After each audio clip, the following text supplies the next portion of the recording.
Daniel Harper knelt beside the water recycler and wiped the sweat from his forehead. The machine made a grinding noise that he had never heard before. He placed his hand on the metal casing and felt it shake. This was not good. After 27 years of keeping him alive, the recycler was finally dying. He pulled open the access panel and looked inside. The filtration membrane had torn completely. Brown water dripped from the crack. Daniel reached for his toolkit and examined the spare parts he had left. Nothing would work. He had used his last good membrane 3 years ago. The sun beat down on the crashed ship that had been his home since he was 31 years old. Now his hair was gray and his hands were from decades of repairs. He stood up slowly, feeling the pain in his knees, and walked to the storage area. 5 containers of water sat on the shelf. Each one held about 4 liters. Daniel did the math in his head. If he was careful, very careful, he had maybe 6 days, a week at most, then nothing. He sat down at his workstation and turned on the communication system. Static filled the speakers like it did every single day. No ships, no signals, no rescue. The galaxy had forgotten about him long ago.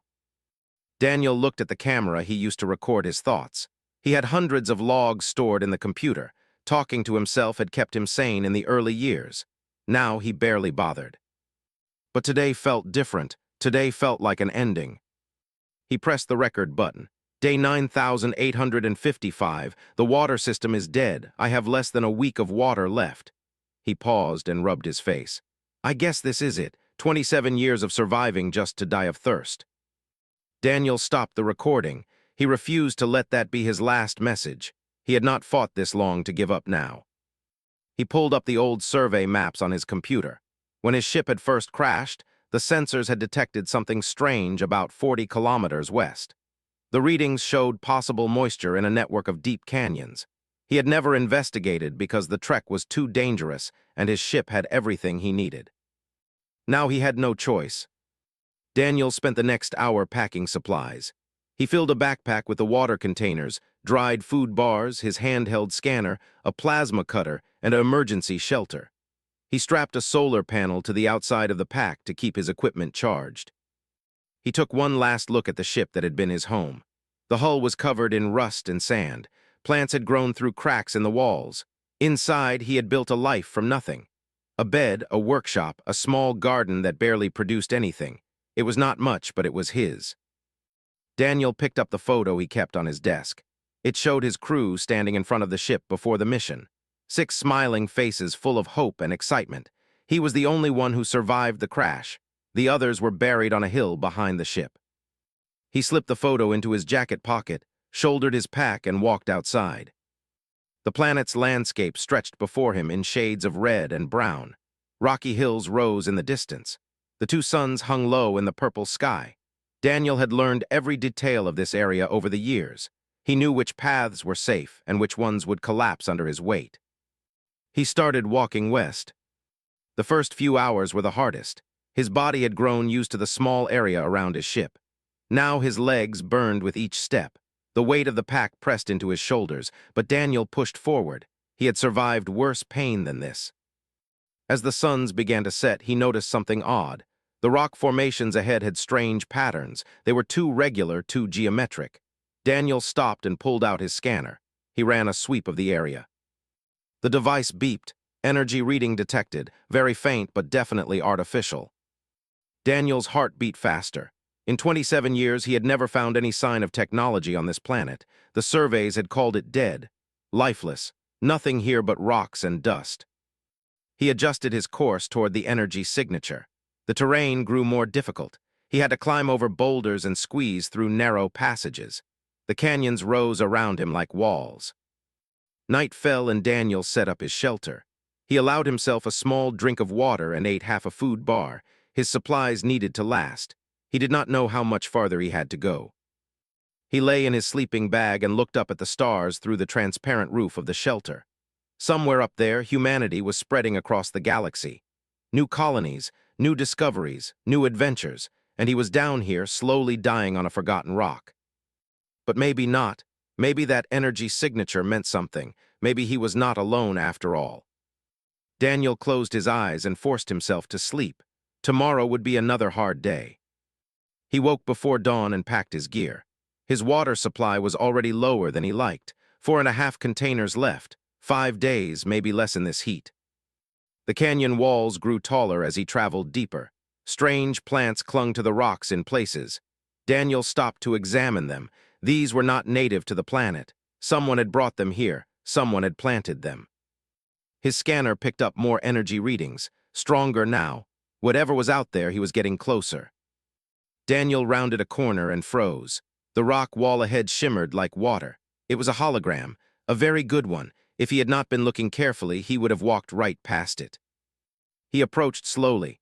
His scanner went crazy with readings. Power sources, metal, complex technology, all hidden behind this projection. Daniel reached out and his hand passed through the false wall. On the other side, he could see an entrance carved into the canyon. Smooth edges, precise angles. This was not natural. Red lights suddenly activated around the entrance. Defense systems. Daniel raised his hands to show he was not armed. Automated weapons tracked his movements but did not fire. His legs felt weak. The dehydration was getting worse. Black spots danced at the edges of his vision. He took a step toward the entrance and his knees buckled. Daniel fell forward onto the smooth stone floor. The last thing he saw before darkness took him was a doorway opening and figures rushing toward him. Tall, graceful figures that were definitely not human. Daniel woke up slowly. His mouth did not feel dry anymore. His head did not pound with pain. He was lying on something soft, and the air smelled clean and fresh. He opened his eyes and saw a curved ceiling made of smooth white material. Soft blue lights glowed along the walls. Medical equipment surrounded his bed, but it was nothing like human technology. The designs were elegant and strange. "He is awake," a voice said. The words were not English, but somehow Daniel understood them. He turned his head and saw her. She stood about 7 feet tall with skin that looked like crystal. It was translucent and caught the light in beautiful ways. She had 6 limbs, 4 arms, and 2 legs. Her face was angular with large eyes that glowed with a soft green light. She wore simple robes in shades of blue. "Please do not be afraid," she said. "You were dying when we found you. We have given you water and medicine." Daniel tried to sit up. 2 other beings like her moved forward to help. Their touch was gentle but firm. "Who are you?" he asked. His voice was rough from disuse. "I am Elder. This is our home." She gestured to the room and beyond. "We have been hiding here for 80 of your years." "Hiding from what?" His expression changed. It took Daniel a moment to recognize it as sadness. "From those who destroyed our world, the Dominion, they hunt us still." Daniel finally managed to sit up. He was wearing clean clothes that were not his own. "I have been on this planet for 27 years. I crashed here. My ship went down and everyone else died. I never saw any sign of you." The room went silent. The other exchanged looks that Daniel could not read, moved closer. 27 years, alone, how did you survive?" "I fixed what I could. I recycled water and grew some food. I just kept going day after day." He looked around the medical room. "I was almost out of water. My system broke. I came looking for moisture in the canyons and found your entrance instead." One of the others spoke up. She was younger than with darker crystal skin. I am an engineer. What you described should have been impossible. This planet is harsh. The heat, the radiation, the lack of resources. Most species would die in months." "Humans are stubborn," Daniel said. It was the only explanation he had. Sat down on a chair near his bed. "We chose this world because it appeared completely dead on all scans. No life, no activity, nothing that would draw attention. We never imagined someone was already here." Daniel understood what she was not saying. "I had a ship. It had power. Did that put you at risk?" "We monitor the surface, but we focused on orbital threats. We did not scan the wastes carefully because we thought nothing could survive there." Folded her hands together. "But now we have a problem. You are here. You know about us. And if you try to call for rescue, you might lead to our colony." The weight of her words settled over Daniel like a heavy blanket. "How many of you are here?" 2,043, said quietly. "We are all that remains of our people. There are other refugee groups scattered across the galaxy, but we have no contact with them. It is too dangerous." Daniel thought about the children he had seen in old photos of his crew. He thought about the families they had left behind. He understood what it meant to be the last of something precious. "What do you want me to do?" Stood and walked to a window. It showed a view of underground caverns filled with buildings and lights. That is your choice to make. We will not force you, but I ask you to understand what is at risk. If they find us, they will kill every adult and take our children to be slaves. They will erase the last of our culture from existence. Daniel got out of bed. His legs were shaky, but he could stand. He joined at the window and looked at the hidden city. Can I see more of your colony? Of course, said, but first you should rest more. You were very close to death. I have been close to death for 27 years. I can walk. Brought him his clothes and boots. They had been cleaned and repaired. His scanner and tools were there too. We did not damage anything, she said. We respect the belongings of others. Daniel dressed and followed them out of the medical room. The corridor beyond was carved from living rock but polished smooth. More moved through the halls. They stopped and stared when they saw him. Some looked afraid. Others seemed curious. A small child peeked out from behind her mother. She had bright yellow crystal skin and wide eyes. Daniel smiled and waved. The child waved back before hiding again. They have never seen a human before, explained. We have heard stories of your kind, but we thought you were still far from this region of space. My mission was deep exploration. We were mapping uncharted systems. Daniel looked around at the colony. How did you build all this? His eyes brightened with pride. We are skilled at working with stone and crystal. When we arrived, these caverns were just empty spaces. We spent years carving them into a home. We use geothermal energy from deep below. We recycle everything. We grow food in underground gardens. They took him to an observation platform that overlooked the main cavern. Daniel could see dozens of buildings built into the walls. Bridges connected different levels. Gardens grew under artificial lights, moved through the streets going about their daily lives. It was beautiful and fragile and hidden from the universe. Tell me about Daniel said. His expression hardened. They are an empire built on conquest. They believe other species should serve them or die. They have taken 40 star systems in the last century. Any species they find is given a choice. Submit or be destroyed. What happened to your... We fought for 10 years we fought, but they had more ships, more soldiers, more weapons. Our world burned. Those of us who could escape scattered into the void. We have been running ever since. Daniel gripped the railing of the platform. Do they know you are here? We do not think so. This planet is listed as dead on all galactic charts, but they are thorough. They send scout ships to check even unlikely hiding places. One passed through this system 3 years ago. We hid and they moved on. My ship, Daniel said suddenly. Does it still have a power signature? Pulled out a device and checked readings. Yes, very faint but detectable from orbit if someone is looking carefully. The group fell silent. They all understood what that meant. Daniel's ship could draw attention, and if they came to investigate, they would find more than a crash site. A tall male approached them. He had dark red crystal skin and carried himself like a soldier. Elder, we need to discuss security measures regarding this human. This is our security chief, said. This is Daniel Harper. Looked at Daniel with suspicion. He should not be allowed to move freely. He could be a spy. He could be working with the... I have been alone on this planet for 27 years, Daniel said firmly. I am not a spy. I am not working with anyone. I am just trying to survive. So you say, crossed his arms, but we only have your word. Daniel met his gaze without flinching. Then watch me, monitor me, do whatever you need to do, but I am not your enemy. Stepped between them. That is enough. Daniel saved himself through incredible effort. He deserves our respect, not our suspicion. She turned to Daniel. But raises a valid concern. What will you do now? Will you try to signal for rescue? Daniel looked out at the colony again. He saw children playing in a courtyard. He saw families walking together. He saw people who had lost everything but were trying to build something new. He thought about his 27 years alone. He thought about dying in the desert with no one to know or care. He thought about what it meant to protect something worth saving. I will stay quiet, he said. For now, but I want to help. I am an engineer. I can work. I can teach you things about human technology. Maybe together we can make this place safer. Smiled. It was a beautiful expression that made her crystal skin shimmer. Then welcome to our colony, Daniel Harper. Welcome home. 3 weeks passed and Daniel settled into life among the... They gave him a small room carved into the canyon wall with a window that looked out over the underground gardens. It was the first real home he had known in 27 years. Every morning he woke to the sound of the colony coming alive. Voices echoed through the corridors. Children laughed as they ran to their learning centers.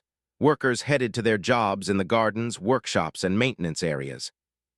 Daniel spent his days in the engineering section with. She was fascinated by human methods of problem solving. They built things to last forever, elegant and perfect. Humans built things that could be fixed with whatever was available.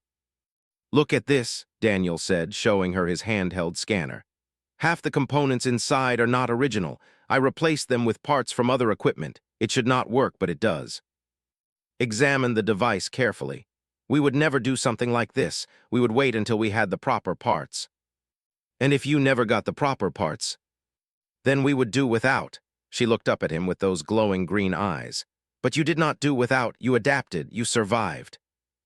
They were working on the colony's water reclamation system when Daniel noticed an inefficiency in the filtration process.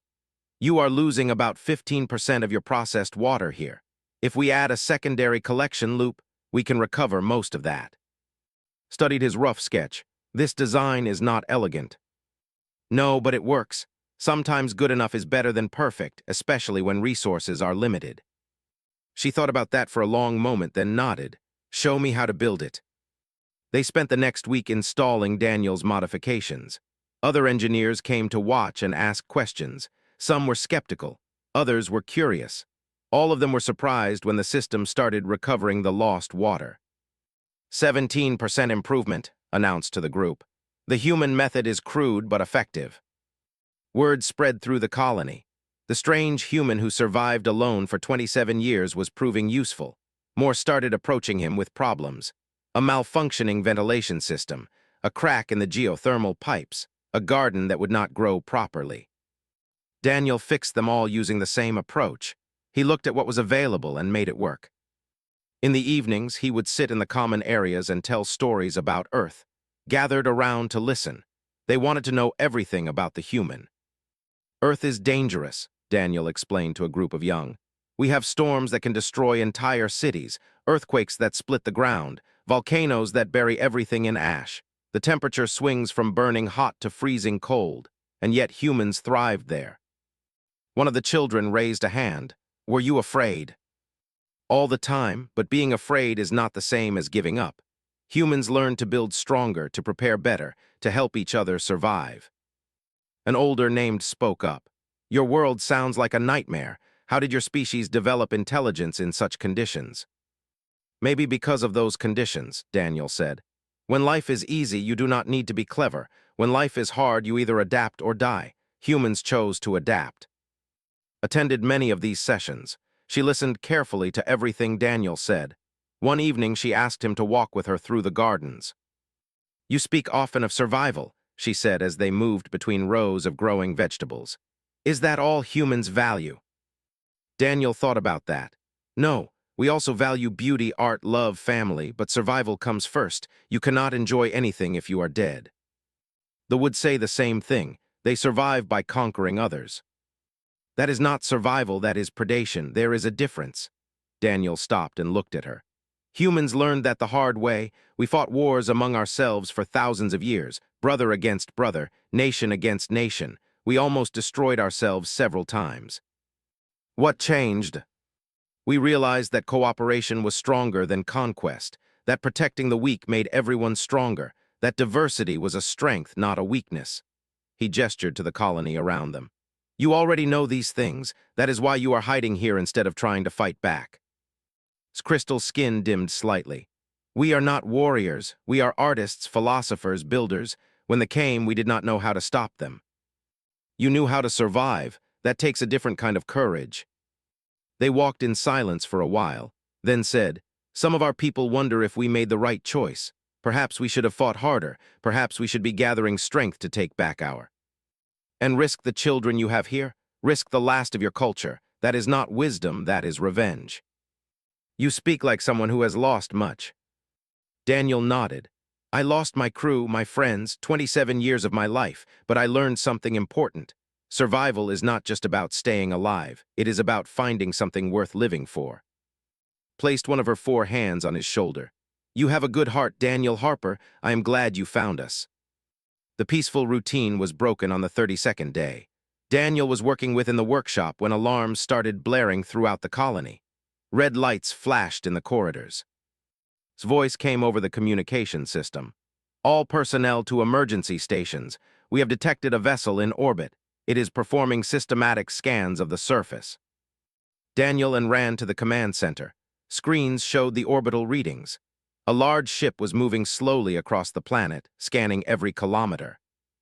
Is it, though? Asked. The scanner operator, unnamed, worked frantically at his console, checking the signature against our database. Yes, it matches scout ship designs. They are scanning for any signs of technology or life. Can they detect us? Daniel asked.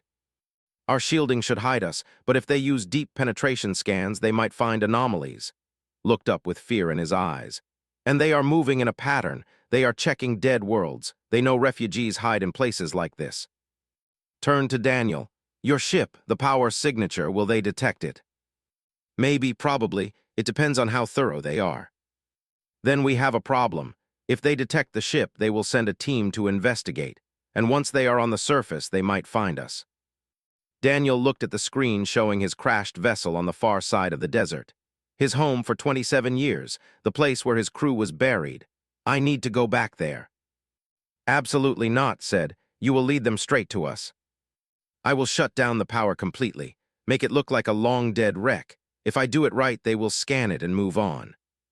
Stepped forward, and if they capture you, I will not tell them about you, I promise. Humans lie, said. Under torture, anyone will talk. Daniel met his gaze. I survived 27 years alone on this planet. You think I cannot handle pain?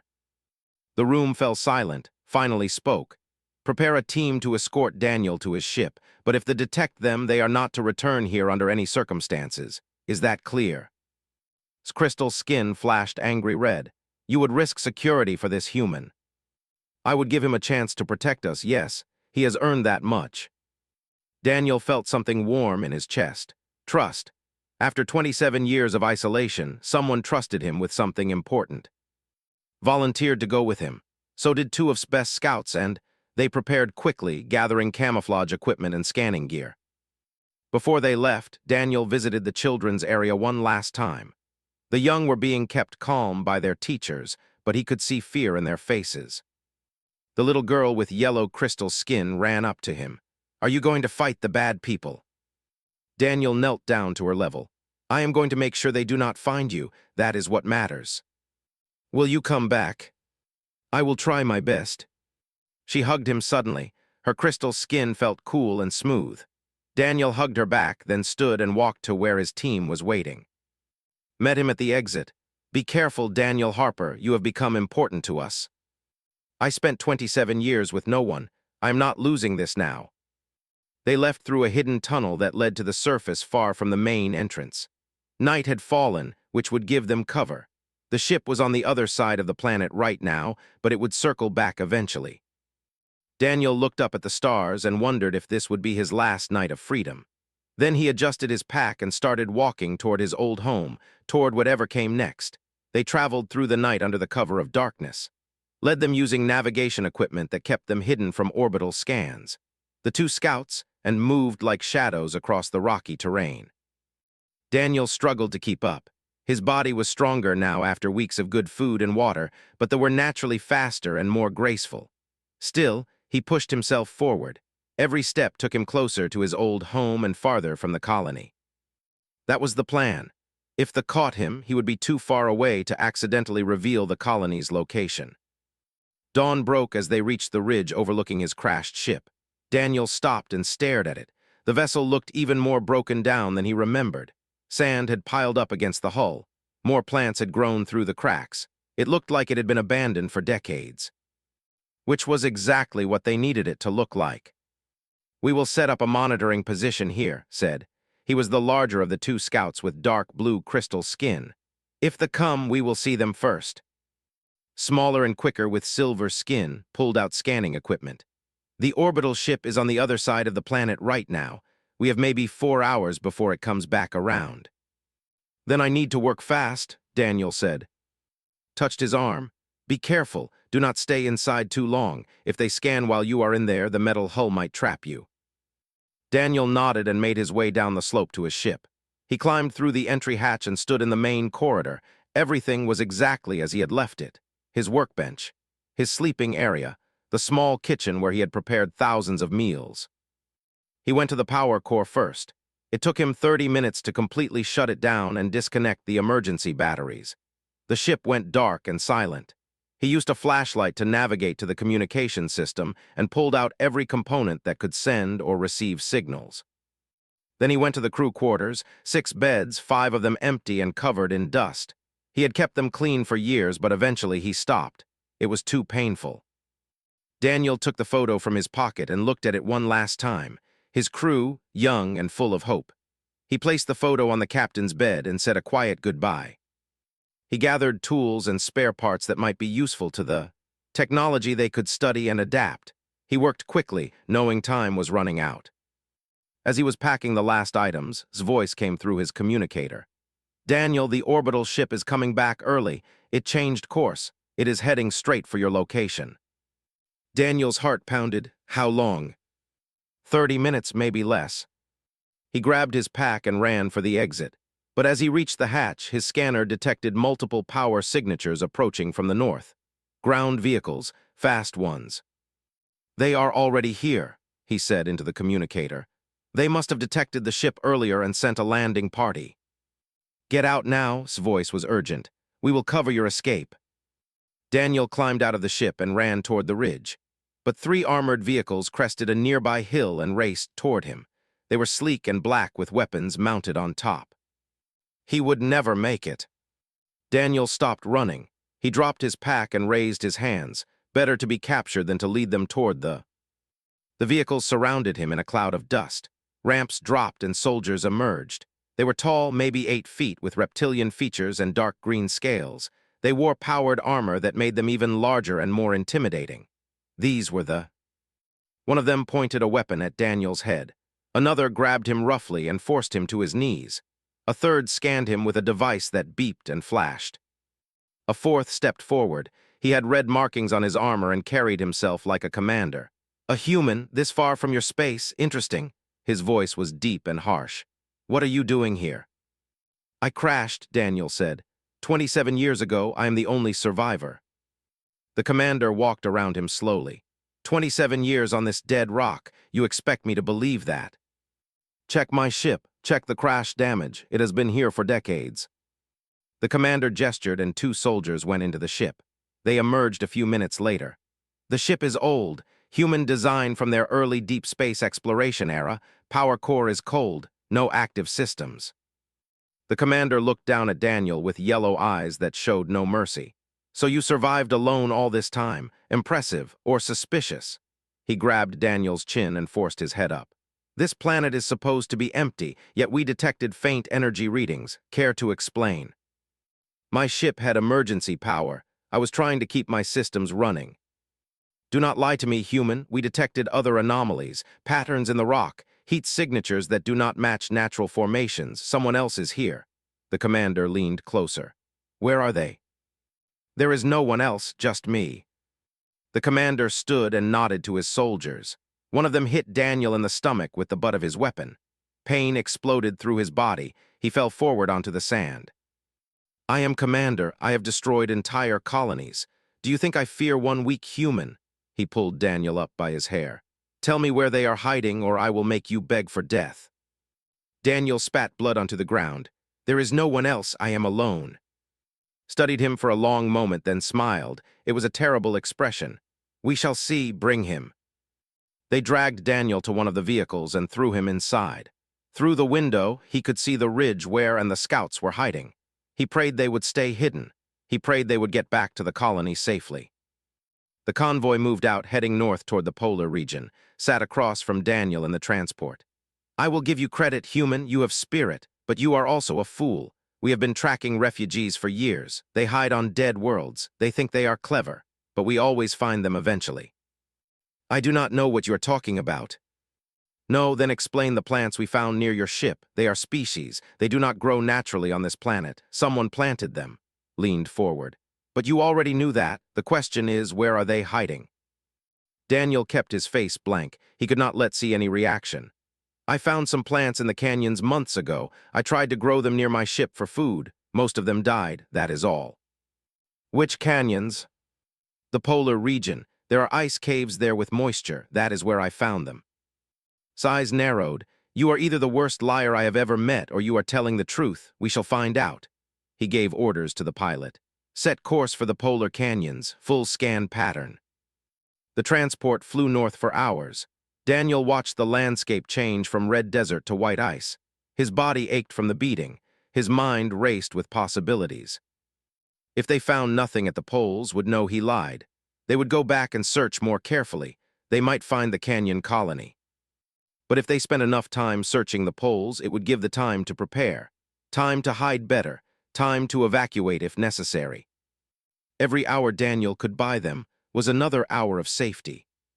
Questioned him throughout the journey. Where exactly did he find the plants? What did they look like? How many were there? Daniel gave vague answers that sounded truthful enough but led nowhere. They reached the polar region as the sun set. The ice canyons stretched out below them, deep and mysterious. Ordered a landing and sent his soldiers to search. Hours passed. They found nothing but ice and rock. His patience wore thin. He had Daniel brought to him in a heated tent. I grow tired of this game. Last chance, human. Where are they? I told you I am alone. I found some plants. That is all. Maybe you are wrong. Maybe there is no one else on this planet. Backhanded him across the face. Daniel's head snapped to the side. Blood filled his mouth. I do not believe in coincidences. Your ship, the plants, the energy readings, it all adds up to something. Then keep searching, but you will find nothing because there is nothing to find. Stared at him for a long moment, then laughed. You know what I think? I think you are protecting them. I think you found the colony and decided to become their guardian. How noble, how human. He walked to a table and picked up a cruel-looking device. This is a neural probe. It will pull every memory from your brain. It is extremely painful and will likely destroy your mind. But I will learn the truth. Daniel felt real fear now. He could endure beatings. He could stay silent under normal torture. But this device would rip the information from him whether he wanted to give it or not. Approached with the probe. One more chance. Tell me willingly and I will make your death quick. Daniel thought about the yellow-skinned child who hugged him. He thought about teaching him engineering. He thought about trusting him with her people's safety. He looked in the eyes and said, You do not understand humans. We survived ice ages on our planet. We survived plagues that killed millions. We survived wars with weapons that could end all life. You think you can break me? I spent 27 years alone on this rock fixing impossible problems with nothing but scrap metal and stubbornness. I have already beaten worse than you. His expression changed. For the first time, Daniel saw uncertainty there. Then the tent exploded inward. Weapons fire filled the air. Soldiers fell. Warriors poured through the breach, moving with deadly grace. Appeared beside Daniel, cutting his bonds with a crystal blade. We could not let them take you. You should not have come. Too bad, you are part of our colony now. Outside, the battle raged. Against, the refugees finally fighting back, they had come prepared. Daniel saw directing warriors with military precision. They used weapons that fired crystal shards that could punch through armor. They moved in coordinated groups, using tactics that showed careful training. But they were not easy opponents. They had superior numbers and heavier weapons. Their powered armor absorbed hits that would kill unprotected beings. They formed defensive positions and returned fire with devastating effect. Pulled Daniel toward a transport ship that had landed behind the lines. We need to get you to safety. What about? Is hunting him now? They ran across the ice as explosions lit up the night. Daniel saw warriors fall. He saw soldiers cut down by crystal fire. The battle was brutal and neither side was winning. Appeared in their path, weapon raised. Before he could fire, Daniel tackled to the side. The energy blast missed them by inches. The advanced but dropped from above and drove a blade through his armor's weak point at the neck. Move, she shouted. They reached the transport and climbed inside. Other wounded were already there. A medic worked frantically to save them. The pilot prepared for takeoff. Daniel looked out the window and saw fighting hand to hand. The security chief was skilled but was larger and stronger. They exchanged blows that would have killed ordinary beings. "We cannot leave him," Daniel said. "We have our orders," the pilot responded. "Get the human to safety." Daniel pushed past them and jumped out of the transport.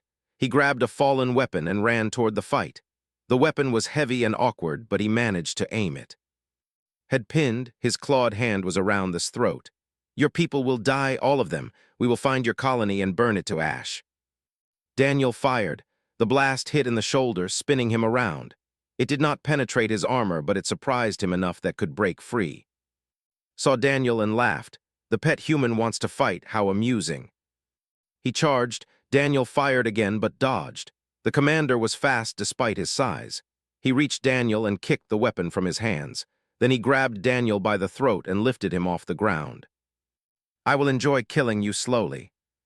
Daniel could not breathe. His vision started to go dark, but he remembered something. The neural probe was still in his belt. He reached down, grabbed it, and jammed it into the gap between armor plates at his side. Screamed and dropped him. The probe sent jolts of agony through the commander's body. He stumbled backward, clawing at the device. Did not waste the opportunity. He drove his blade into his exposed throat. The commander fell to his knees, then collapsed onto the ice. Daniel gasped for air, helped him stand. That was foolish. Probably, but it worked. Around them, the soldiers saw their commander fall. Some continued fighting, but others began to retreat toward their ships. They pressed the advantage. Within minutes, it was over. The surviving fled in their transports, leaving their dead behind. They had won, but at great cost. Daniel counted 17 bodies on the ice. Arrived with reinforcements, she looked at the carnage with sad eyes. "We did not want this. We never wanted to fight." "They did not give you a choice," Daniel said. "And now they know we are here. They will send more ships, bigger forces." "Check the equipment. The scout ship, did it send a message before we destroyed it?"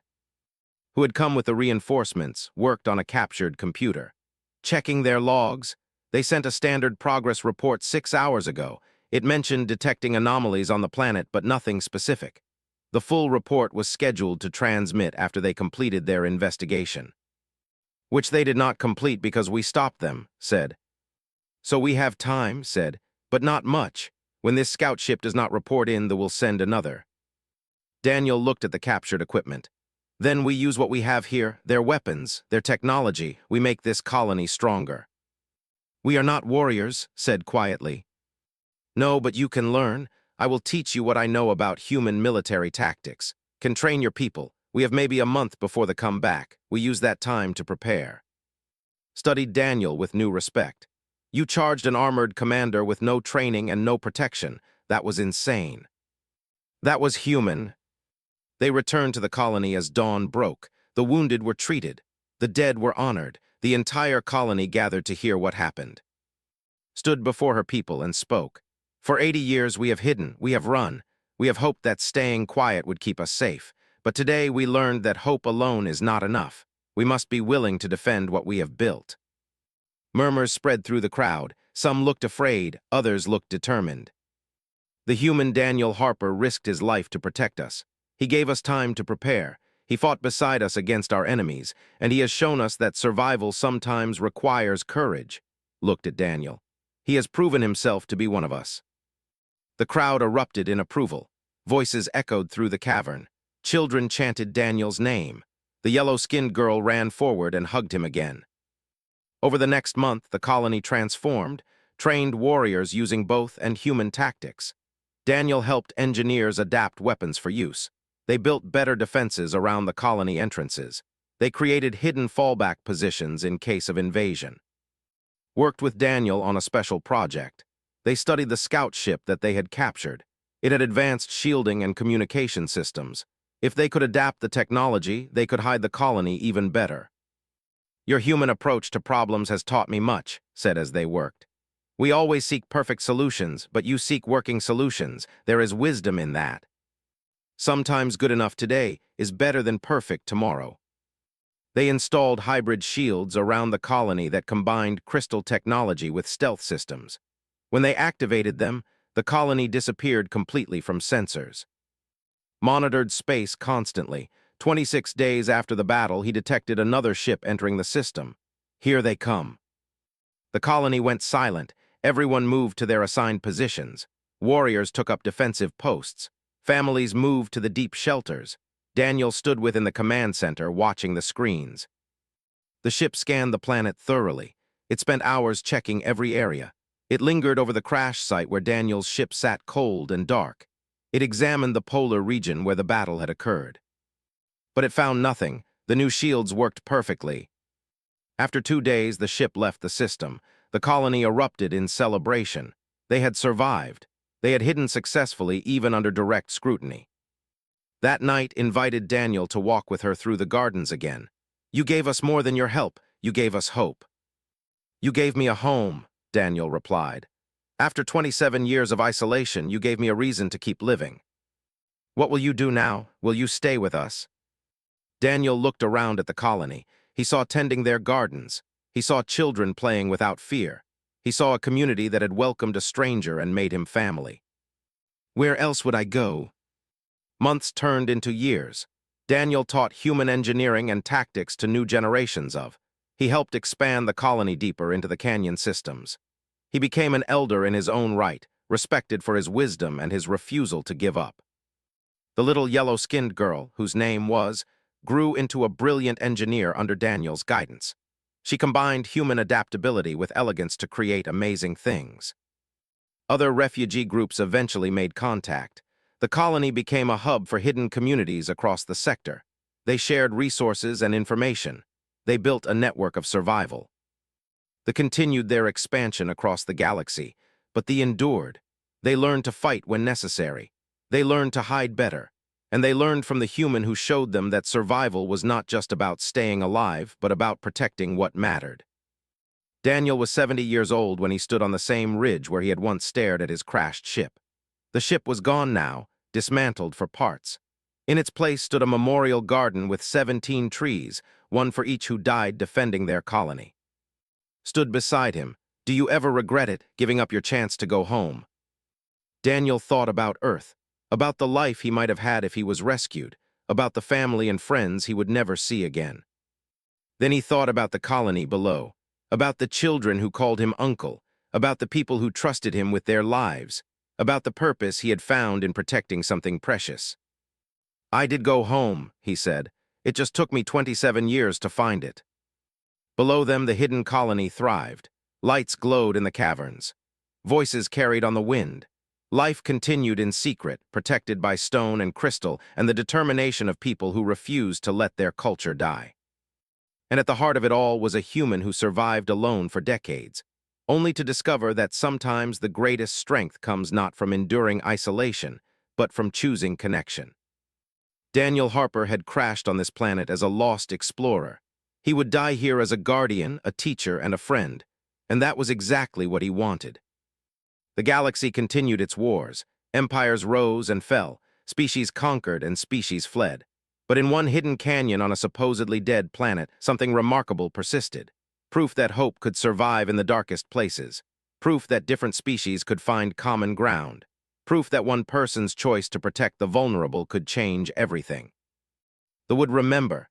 They would tell stories of the human stranger who appeared in their darkest hour. They would teach their children about the who showed them that true strength came from compassion, not conquest. And somewhere in the vast universe, other refugees would hear those stories and find courage to keep going, to keep hiding, to keep protecting their families and their cultures, to keep believing that somewhere, somehow, they could find a place to call home. Daniel looked up at the stars one last time. He had started his journey alone among those stars. He would end it surrounded by people who loved him. That was more than most explorers could hope for. That was enough.